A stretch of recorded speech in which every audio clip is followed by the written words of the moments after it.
Who wins the series, the chip, the title, and why? Jared, is for you. They were so nice to me earlier, right? I'm going with Miami in 7. Miami in 7.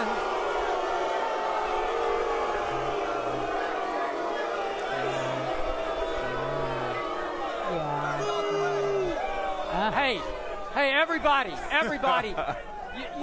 You at least got to give Jared some credit for the courage of his conviction to make this pick. Especially in this crowd. Yeah. That is true. You got to at least for this crowd. Yeah. So fire why? away.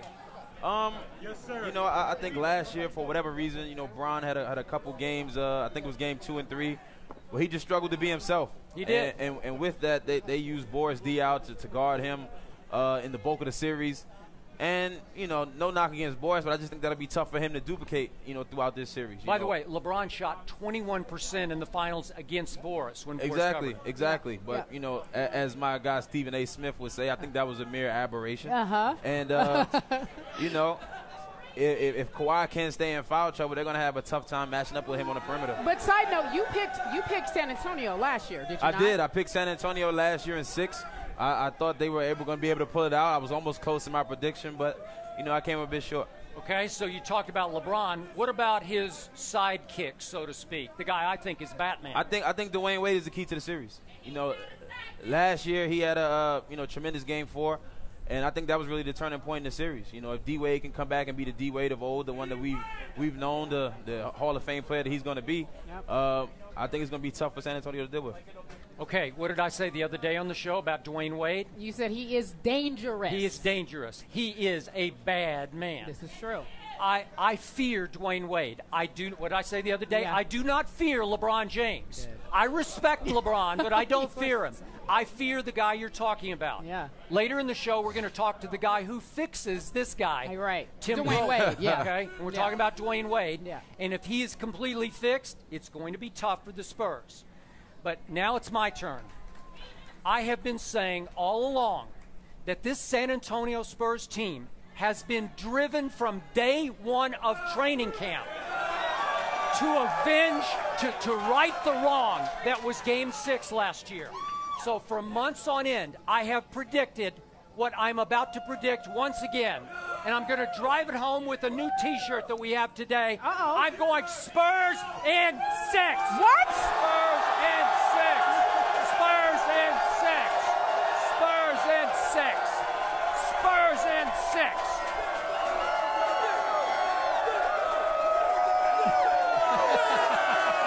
Thank you. Thank you. Now, why do I love the Spurs to win this series in 6 games? You talked about your X factor, Dwayne Wade. Mine is Manu Ginobili. Tell me if I'm wrong about this. From last year to this year, Manu is playing 5 years younger than he was in games 6 and 7. Yeah. And I was the first to say after those games, he hurt me, man. Yeah. He hurt me. He came apart. That was not Manu that I'd come to know in clutch and pressure situations. He is healthier. He is driven. He's on his mission because I think he thinks he owes this team in this finals. And I think you're going to see Manu take it up 2 levels in this finals. Now, the San Antonio Spurs just fought uphill through what I thought was the deepest, toughest Western Conference playoffs I have ever seen. No question. Am I good with that? No question. Okay. They fought through a Dallas team that I believe would have had a chance to win the Eastern Conference this year if it had been in that bracket.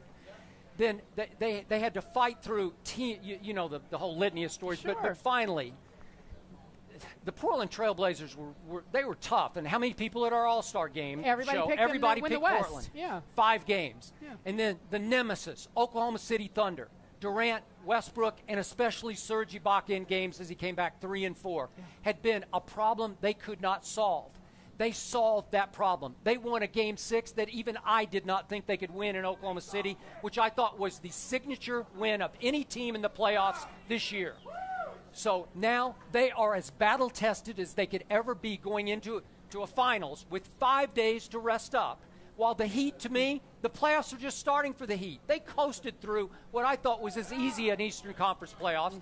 And I know you're a Cavalier, but hey, I thought your team had about as good a chance to push the Heat a little bit, right? I mean, seriously, some of the teams, you guys were about as good as Charlotte was. I appreciate those kind words, Skip. But, I definitely understand what you're saying. But I think that also plays into the Heat. They've had moments where they've been able to rest their core guys. And with the Spurs, they have the battle tooth and nail throughout every series here. And as we all know, the rest in the latter stage of this season always helps. And, it's just going to be key to see how these guys come back after that tough series they just had with Oklahoma. I give you this. And hopefully Tony's healthy. The Heat should be rested for this. Yeah, no question. Okay, now let's get down to what happened in the regular season on the road for both these teams. Why am I going Spurs in 6, which is by this new format? In Miami. 2-2-1-1-1. Yeah. It's in Miami. Thank you, God, for that opportunity. So now they have a chance to go back and right the wrong in Miami thanks to the new format. Okay. The Spurs on the road this year in the regular season, 30-11. 5 games better than anybody in the NBA on the road.